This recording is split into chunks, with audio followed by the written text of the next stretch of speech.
Hello student. कल का जो क्लास था उसमें हम लोगों ने देखा कि रेजिस्टेंस का कॉम्बिनेशन क्या होना चाहिए और उसके हिसाब से करंट का फ्लो कैसा होना चाहिए। ठीक है, आज सेम प्रॉब्लम हम रिपीट करते हैं।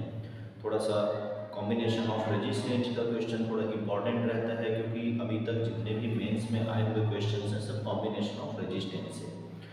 इसमें जो मेंस देने वाले स्टूडेंट हैं, जो मेंस देने वाले हैं या जो मेंस की तैयारी कर रहे हैं उनके लिए एक खास बात है। देखिए, अभी तक का जो क्वेश्चन रहा वो इक्विवेलेंट का रहा, तो मे भी चांसेस ये बनता है कि करंट भी निकालने को दे दे। अभी तक ऐसा कोई भी क्वेश्चन नहीं पूछा गया है। जब आप अनसॉल्व निकाल के देखोगे तो अनसॉल्व में आपको कहीं ऐसा नहीं लगेगा कि कहीं से करंट निकालने बोला गया है, तो उसमें इक्विवेलेंट निकालने बोलता है। ठीक है, तो ऐसा नहीं बोल सकते हैं कि करंट निकालने को नहीं बोलेगा। तो आज हम क्वेश्चन थोड़ा सा और कर लेते हैं इसमें।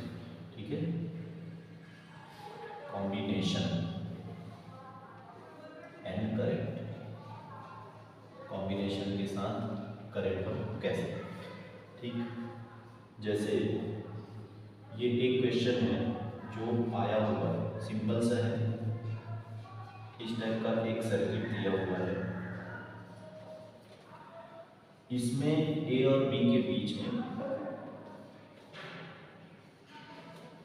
इक्विवेलेंट ढूंढना है। सर्किट सेम है, डिजिट 3 ओम 6 ओम 2 ओम ये मैंने अपने हिसाब से लिया। ठीक है, तो डिजिट कुछ भी हो सकता है, सर्किट पे थोड़ा सा ध्यान देना है। बहुत बेसिक क्वेश्चन। ठीक, कल मैंने इस टाइप के क्वेश्चन आपको बताया था। अब इसमें ए और बी के बीच में हमको आर इक्विवेलेंट को निकालना है। तो ए और बी के बीच में आर इक्विवेलेंट आप क्या करना, सबसे पहले यहाँ 3 और 6 को देखो। ये दोनों किस में दिख रहे हैं हमको, पैरेलल। और पैरेलल का मैंने आपको फॉर्मूला बताया, R1 into R2 divide by R1 plus R2, 3 into 6 divide by 3 plus 6, तो 18/9 दैट इज 2। सर्किट थोड़ा रिड्यूस हो गया।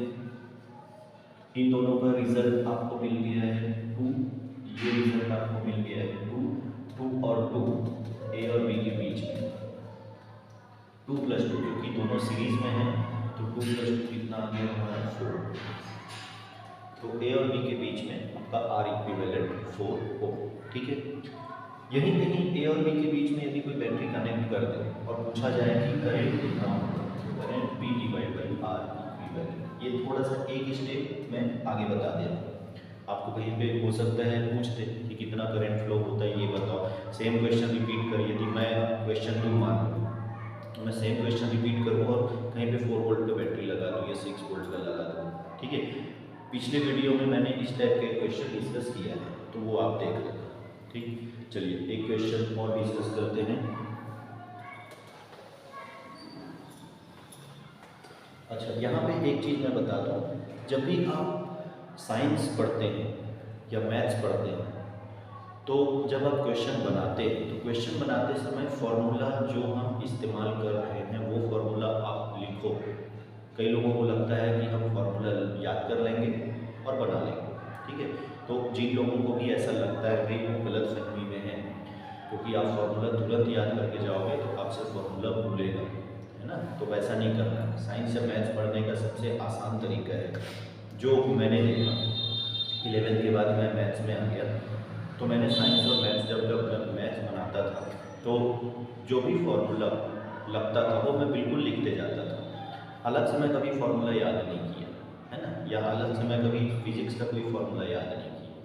ठीक, तो जो साइंस लिखने वाले बच्चे, क्योंकि सिलेबस में साइंस है तो आपको फॉर्मूला तो याद रहना पड़ेगा। जैसे यहाँ पैरेलल कॉम्बिनेशन लगा तो आपको वहाँ लिख के बताना पड़ेगा कि दैट इज पैरेलल कॉम्बिनेशन। अच्छा, लिखने का एक और तरीका मैं आपको बता दूँ। यदि हमारा कहीं पर सीरीज कॉम्बिनेशन है, जैसे मान लो ये क्वेश्चन है, ये ऐसा, ठीक है, ये हो गया हमारा 3 ओम, ये हो गया हमारा 6 ओम, ये हो गया हमारा 2। तो इसको लिखना कैसे है, जब आप आर इक्विवेलेंट निकालोगे, ए और बी के बीच में आपको आर इक्विवेलेंट निकालना है, तो ये लिखेंगे 3 पैरेलल 6, 3 6 के साथ पैरेलल है प्लस 2। 3 6 के साथ पैरेलल है और इसका जो रिजल्ट आया वो 2 के साथ सीरीज में आ जाएगा। तो सीरीज के लिए क्या यूज करना है, प्लस साइन, और पैरेलल के लिए आपको 3 पैरेलल 6 इस तरीके का कुछ लिखना है। तो ये थोड़ा सा इफेक्टिव होगा। जब आप मेंस लिखोगे तो मेंस में आपको लिख के रिप्रेजेंट करना है अपने आप, ठीक है। मेंस लिखते समय आप बस ये मान के चलो, जो जितने लोग भी मेंस लिखने वाले हैं, मेंस लिखते समय मैं हमेशा बच्चों को, अपने जो स्टूडेंट हैं उनको एक ही चीज़ बोलता हूँ कि मेंस लिखने वाले आप ये सोचो कि पेपर चेक करने वाला जो है उसको कुछ नहीं आता, नथिंग, जीरो, ठीक है। पेपर चेक करने वाला जीरो पे है और हमको उसको लिख के बताना है। ये तरीका बहुत आसान सा है और बहुत अच्छा इफेक्टिव तरीका है। मैंने खुद अप्लाई किया इस तरीके को, ठीक है। और शायद इसलिए मैं आज एक टीचर भी हूँ, क्योंकि हम लोग जब बच्चों को देखते हैं तो हमको लगता है कि बच्चा जीरो पे है और हमको उसको बताना है, ठीक है। तो आप लोग भी वही करना, लिखते समय स्पेशली ध्यान देना कि टीचर जीरो पे है और उस टीचर को हमको बताना है कि हम क्या कर रहे हैं। तो आप जितना अच्छा बता सको, जितनी छोटी सी चीज़ों को बता सको। पेपर चेक करते समय, मेरा पर्सनल अनुभव रहा, पेपर चेक करते समय हमारे दिमाग में ये नहीं होता कि हम इसको जानते हैं। कोई टीचर जो है वो दिमाग में वैसा नहीं होता, वो पढ़ेगा और वो फिर वहाँ से देखेगा, हाँ कि मेरी जानकारी के हिसाब से फिर वो नहीं बैठ रही या मेरे को इसमें समझ में नहीं आ रहा है, ठीक है। तो थोड़ा सा मैथ्स देते समय इस छोटी छोटी चीज़ों का आप थोड़ा सा छोटी चीज़ों का ध्यान रखोगे तो आपका नंबर जो है वो बड़े अच्छे मिलेंगे, ठीक है। दूसरा क्वेश्चन ले लेते हैं। जैसे मान लो ये इस टाइप का क्वेश्चन है,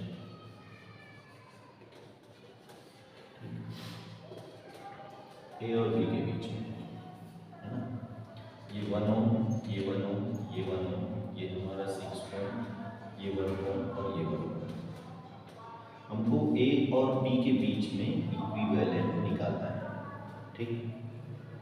सर्किट आप ध्यान से देखो, इस टाइप का यदि आपका सर्किट आता है तो इसका बहुत ही आसान तरीका है जो मैं बताने वाला हूँ। कोई भी सर्किट आए, कोई भी लंबा चौड़ा सर्किट आए, वो आप बहुत आसानी से बना सकते हैं, ठीक है। तो आपको क्या करना है, सबसे पहला काम किसके बीच में निकालना है उसको आप ध्यान से देखो।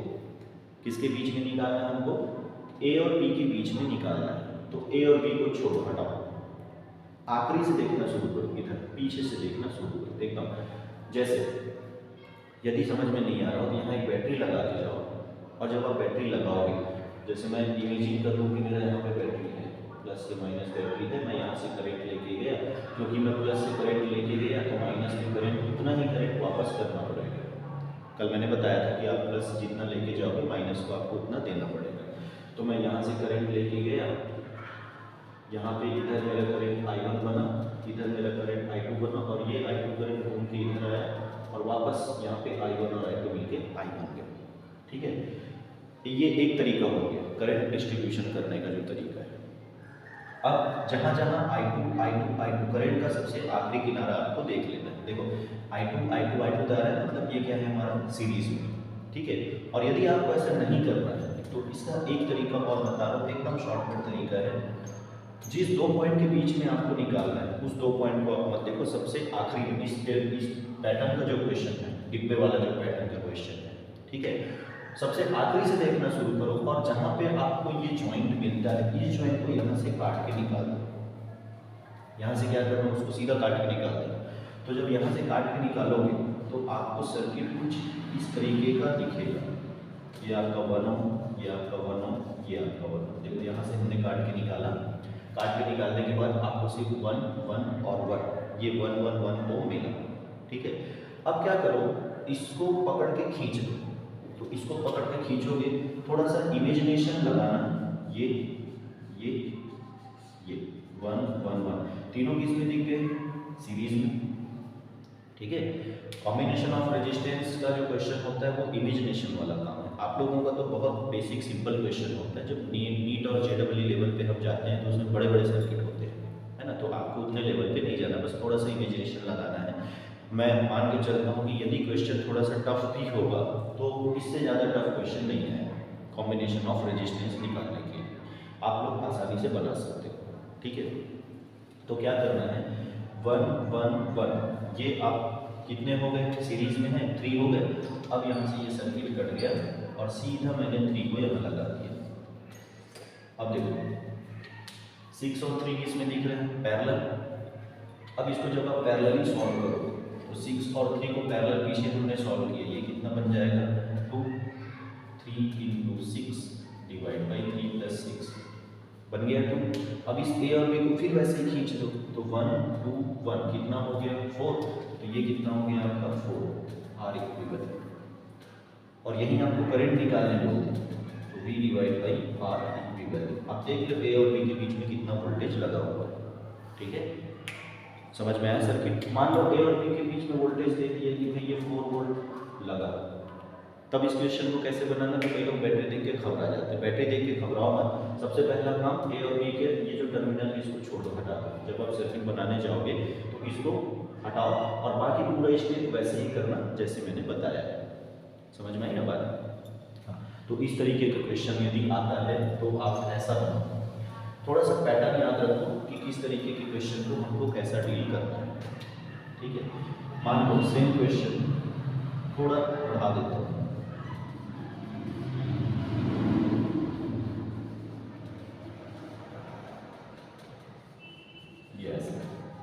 मान लो हमारा सेम क्वेश्चन ए और बी के बीच में हमको इक्विवेलेंट निकालना है। ये मैंने ले लिया 1 ओम 1 ओम 1, ये मैंने ले लिया है 6 ओम, ठीक है, ये मैंने ले लिया 0.5, ये मैंने ले लिया 6 ओम और ये मैंने ले लिया 1 ओम 1। ये सर्किट है ए और बी के बीच में, ठीक। तो पहला स्टेप क्या करना है, आपको आर इक्विवेलेंट निकालना है। तो सबसे पहला स्टेप, इसको नहीं देखना, पीछे से देखना, सबसे आखिरी से देखो, यहाँ से हमको देखना है। और यहाँ से देखते समय अब ये जॉइंट के बाद ये जॉइंट है, यहाँ से काट के निकालो, ऐसा काट गया। इसको काटोगे तो ये तीनों एक लाइन पे दिखना शुरू हो जाएगा। देखो पीछे वाले क्वेश्चन में थोड़ा मेहनत किए, अब ये जो क्वेश्चन है इसमें सब के सब एक लाइन पे दिख गया। एक लाइन पे दिखा, कितना बन गया हमारा 3। अब 6 और 3 किसमें आ गया हमारा, पैरेलल में। तो पैरेलल में ये आ गया हमारा 2 0.5 0.5 और 0.5 1 और 2 + 1 कितना हो गया हमारा 3, ये बन गया हमारा 3। आया ना समझ में। देखो एकदम सीक्वेंस में कटते जाता है। 3 और 6 क्या आ गया हमारा पैरेलल, फिर इसको जब आप सॉल्व करोगे तो कितना आ गया हमारा 2 + 1 कितना आ गया हमारा 4। इस तरीके का ये क्वेश्चन बनता है, करेक्ट है। तो इस तरीके का क्वेश्चन बनेगा तो आपको इस तरीके के क्वेश्चन को बनाना है, ठीक। चलिए अगला पैटर्न जो है वो व्हिटस्टोन ब्रिज का है। व्हिटस्टोन ब्रिज का डेरिवेशन मैं नहीं करवा रहा क्योंकि वो अभी तक पूछा नहीं गया है, लेकिन व्हिटस्टोन ब्रिज से सर्किट जो बनता है, तो व्हिटस्टोन ब्रिज वाला सर्किट जो है वो थोड़ा सा इम्पोर्टेंट है ना। तो व्हिटस्टोन ब्रिज वाले क्वेश्चन कैसे होते हैं, जैसे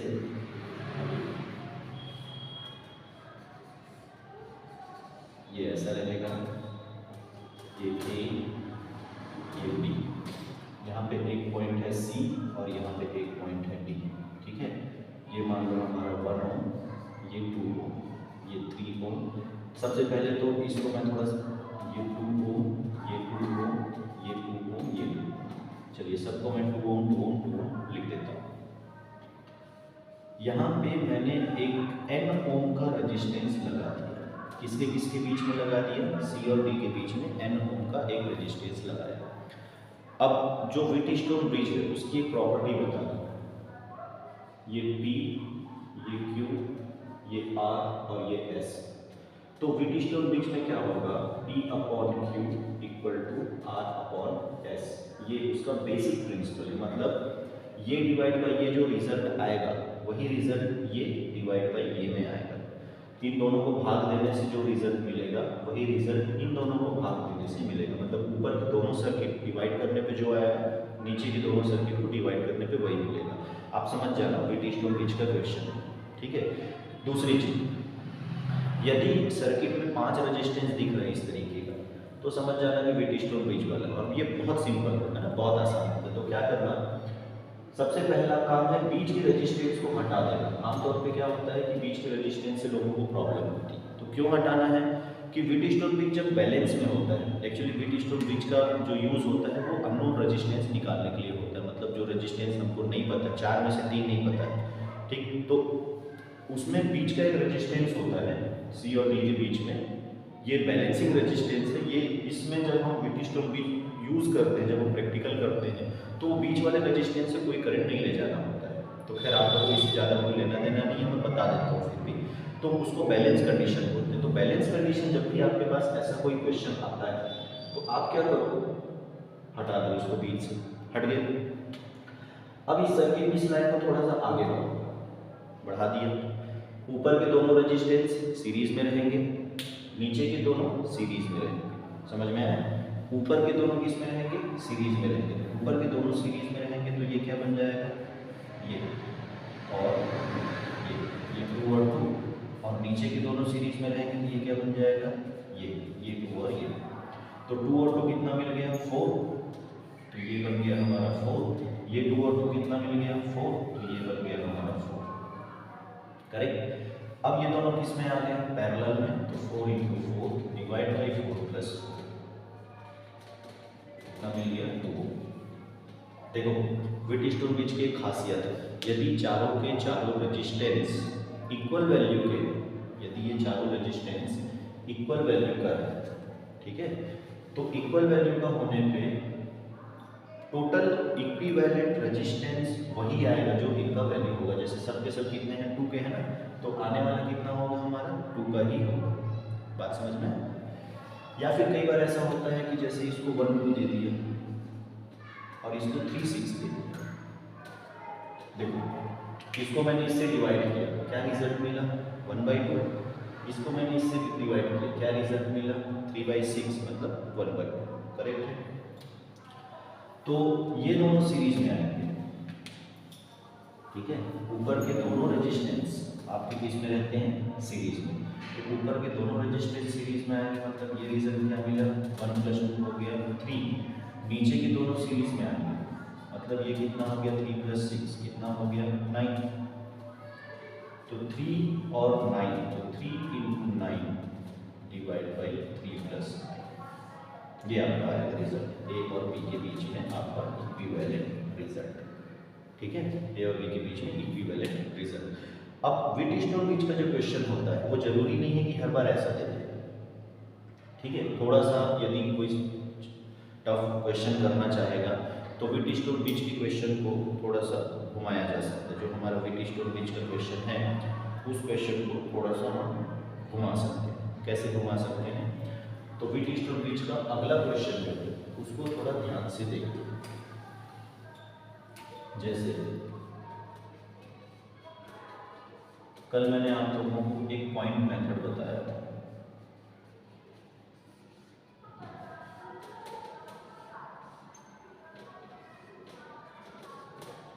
ये देखिए, ये ए और बी, ठीक है। ए और बी के बीच में ये मेरा हो गया 1 और ये, चलिए इसको मैं 2 मान लूँ, इसको भी 2 मान लूँ, इसको भी 2 मान लूँ, इसको भी 2 मान लूँ, इसको भी 2 मान लूँ। वैल्यू कोई सा भी हो, है ना, मैं 2 2 मान के बना रहा हूँ, वैल्यू कोई सा भी हो। तरीका मैं बता देता हूँ कैसे करना है। तो देखो कल मैंने पॉइंट मेथड आप लोग को बताया था, जो लोग पीछे का वीडियो नहीं देखे वो एक बार पीछे का वीडियो देख लीजिए। कॉम्बिनेशन ऑफ रेजिस्टेंस जब आप सॉल्व करोगे तो पीछे का वीडियो आप एक बार जरूर देखो, पीछे मेरा बनाया हुआ वीडियो है, उसमें मैंने ये पॉइंट मेथड डिस्कस किया है, ठीक है। तो ये पॉइंट मेथड में क्या होगा, ये ए पॉइंट है, ये बी पॉइंट है, तो एक पॉइंट यहाँ पे सी ले लो, एक पॉइंट यहाँ पे डी ले लो। 5 रेजिस्टेंस दिख रहे हैं, मतलब कहीं ना कहीं आगे जाके ये व्हीटस्टोन में कन्वर्ट होगा। कैसे होगा, तो क्या करो आप यहाँ पे एक पॉइंट ए ले लो, एक पॉइंट यहाँ पे बी ले लो, एक पॉइंट यहाँ पे सी ले लो और एक पॉइंट यहाँ पे डी ले लो। तो अब देखो ए और सी के बीच में ये 2 ओम लगा, ए और सी के बीच में कितना लग गया, 2 लग गया। ए और सी के बीच में ये 2 ओम लगा, तो सीधा सीधा बहुत आसान है, ध्यान से देखना। बी और सी के बीच में 2 ओम लगा, बी और सी के बीच में 2 ओम लग गया, ये भी लग गया। ए और डी के बीच में 2 ओम लग गया, ए और डी के बीच में भी 2 ओम लग गया, ठीक। बी और डी के बीच में ये 2 ओम लग गया, बी और डी के बीच में ये 2 ओम लग गया, ए और अच्छा सी और डी के बीच में ये 2 ओम लग गया, सी और डी के बीच में ये 2 ओम लग गया। आ गया ना? ये क्वेश्चन पीछे हमने डिस्कस किया, वो कैसे बनाना ये आपको पता चल गया होगा। तो देखिए है व्हीटस्टोन ब्रिज का क्वेश्चन, ठीक है, व्हीटस्टोन ब्रिज का ही क्वेश्चन है, कॉम्बिनेशन ऑफ रेजिस्टेंस का ही क्वेश्चन है। अब आपको बस देखना ये है कि किस पैटर्न का क्वेश्चन है और कहाँ तक जाएगा। हम लोग तो इसके आगे बहुत ज़्यादा, जब JEE और नीट के लिए हम लोग बताते हैं फिजिक्स में तो बहुत ज़्यादा है, पर CG मेंस के लिए आपको जाना है तो इससे ज़्यादा डीप में क्वेश्चन नहीं आएगा, है ना। तो इतना क्वेश्चन आप यदि बना लेते हो तो कॉम्बिनेशन ऑफ रेजिस्टेंस से क्वेश्चन मेरे ख्याल से आपको बाहर नहीं जाएगा। बस कॉन्सेप्ट को आपको देखना है, कॉन्सेप्ट को देख के आपको समझ जाना है सीरीज कहाँ चल रहा है और पैरेलल कहाँ चल रहा है, ठीक है। कई बार व्हीटस्टोन ब्रिज का क्वेश्चन जो होता है ना वो ऐसा आता है, एक पैटर्न इसका और है, यस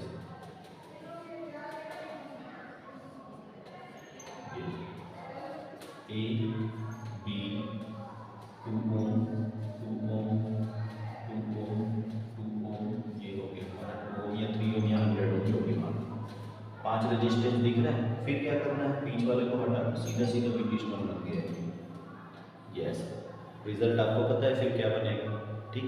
तो ये व्हीटस्टोन ब्रिज का कॉम्बिनेशन। तो मेरे ख्याल से कॉम्बिनेशन ऑफ रेजिस्टेंस के लिए इतना क्वेश्चन बहुत है, आप लोग घर में बाकी इसकी प्रैक्टिस कीजिए, जितना क्वेश्चन है आप बनाने की कोशिश कीजिए कॉम्बिनेशन ऑफ रेजिस्टेंस। मैं सर्किट दे देता हूँ, जो लोग ये वीडियो देख रहे हैं वो कोशिश करेंगे कॉम्बिनेशन ऑफ रेजिस्टेंस को बनाने की। ये हो गया 2, ये हो गया 2, ये हो गया 1 ओम, ये हो गया 2, ये हो गया 2। चलो मान लो ऐसा कोई क्वेश्चन दिया होगा ए और बी के बीच में, आपको इक्विवेलेंट निकालना है, ठीक है। तो देखो आप ये क्वेश्चन बहुत आसानी से बना सकते हो, आपको दिख रहा है डिब्बा टाइप का दिखता है मतलब पैरेलल है, पर ऐसा जरूरी नहीं कि हर बार डिब्बा पैरेलल ही हो। आप करंट फ्लो करवा के देखो, करंट यदि बढ़ता है तो फिर वो पैरेलल में आ जाएगा, और आमतौर पे ऐसा दिख रहा है मतलब ये लगभग पैरेलल है, ये दोनों पैरेलल में आके इन दोनों का रिजल्ट करोगे 2 × 2 डिवाइड बाई 2 + 2, तो ये 1 आएगा, ये 1 आएगा, और ऊपर वाले को भी रिजल्ट करोगे तो ये 1 आएगा। कुल मिला के कितने मिल गए 3 ओम, तो इसका रेजिस्टेंस कितना मिल गया 3 ओम, ठीक है। आप लोग यदि प्रैक्टिस करना चाहते हो कॉम्बिनेशन ऑफ रेजिस्टेंस का प्रैक्टिस करना चाहते हो तो आप जो 12th की बुक है, 12th की कोई सी भी बुक ले लो, उसमें आपको कॉम्बिनेशन ऑफ रेजिस्टेंस दिखेगा, प्रतिरोधों का संयोजन, ठीक है। एक टॉपिक है विद्युत धारा, इलेक्ट्रिक करंट, जो आप लोग पढ़ रहे हो अभी प्रेजेंट जो पढ़ते हो, तो उसमें आप लोगों को ये दिखाई देगा कि कॉम्बिनेशन ऑफ रेजिस्टेंस के क्वेश्चन है, तो वो आप बुक कहीं से आप या तो खरीद लो, और नहीं खरीद पाते हो तो किसी के पास तो होगा, जो 12th के बच्चे जो होंगे उनके पास होगा, ठीक है। तो उनसे आप ले लो, 2 पेज में पीछे के पेज में सारे सर्किट दिए हुए हैं, कम से कम 5-6 सर्किट आप बना के प्रैक्टिस कर लो, क्योंकि कॉम्बिनेशन ऑफ रेजिस्टेंस से क्वेश्चन आता है और आया हुआ है ना। करंट से क्वेश्चन आता है, ओम्स लॉ कल मैंने डिस्कस किया है, ओम्स लॉ से आप पीछे आंसर देखोगे तो ओम के नियम को लिखिए, ठीक है, ये क्वेश्चन आया हुआ है। ओम के नियम का डेरिवेशन जो है वो नहीं आया हुआ है, मैं उसको करवा दूंगा क्योंकि उसके आने के चांसेस बनते हैं, क्योंकि वो नहीं आया हुआ है, क्योंकि आपके सिलेबस में क्लियरली दिया हुआ है ओम का नियम, है ना। तो ओम के नियम से रिलेटेड चीज़ें हम लोग कल देखेंगे, कल बात करेंगे कि ओम का नियम, मैंने तो पीछे आपको ओम का नियम बताया है, उसका जो डेरिवेशन है, और साथ में हम लोग देखेंगे कि ओम का नियम जो है वो किस तरीके से जो रेजिस्टेंस है वो रेजिस्टेंस किसके किसके साथ में बदलता है ना। तो वो सारी चीज़ें हम देखेंगे। तब तक आज की क्लास जो है वो आपकी प्रैक्टिस की क्लास थी। मैंने कल आप लोग को कहा था कि इसको हम लोग और आगे करेंगे, तो ये प्रैक्टिस का क्लास है ना। तो प्रैक्टिस की क्लास है, आप घर में खूब प्रैक्टिस कीजिए, सारे सब्जेक्ट की प्रैक्टिस कीजिए, और दृढ़ निश्चय होकर बिल्कुल बैठ जाइए कि नहीं नहीं हमको तो अधिकारी बनना ही है, हमको PSC निकालना है। आप अपनी तरफ से कोई कसर मत छोड़िए, ठीक है। लिखने का तरीका जो है वो हम लोग आपको बिल्कुल बताते रहते हैं, कैसा बताना है। हमारे आशीष सर का भी वीडियो आता है, मैंने भी आपको बताया है रिप्रेजेंट आपको कैसा करना है, क्योंकि आप जाते समय वहाँ पे पेपर चेक करने वाले के सामने नहीं रहोगे, आपका पेपर रहेगा और आपके पेपर में आपकी पूरी छवि स्पष्ट दिखाई देगी ना। जब आप किसी चीज़ को लिखोगे तो टीचर को इतना अनुभव हो जाता है कि बच्चे के लिखने से उसकी छवि जो है वो समझ में आ जाती है। मेरा खुद का अनुभव है, मैं तो बहुत छोटा सा टीचर हूँ, बाकी बड़े बड़े टीचर और भी हैं, तो उनको सारी चीज़ें PSC UPSC जो लोग चेक करते हैं उनको समझ में आ जाता है कि आपकी छवि कितनी है। तो आप अच्छे से लिखिए, मेहनत कीजिए, लिखने का प्रैक्टिस कीजिए। दिन में 2 घंटे बिल्कुल आपको 3 घंटे लिखना है, लिखते लिखते आपका हाथ सूख जाएगा वहाँ पे, यदि आप लिखने की प्रैक्टिस नहीं करते हो तो।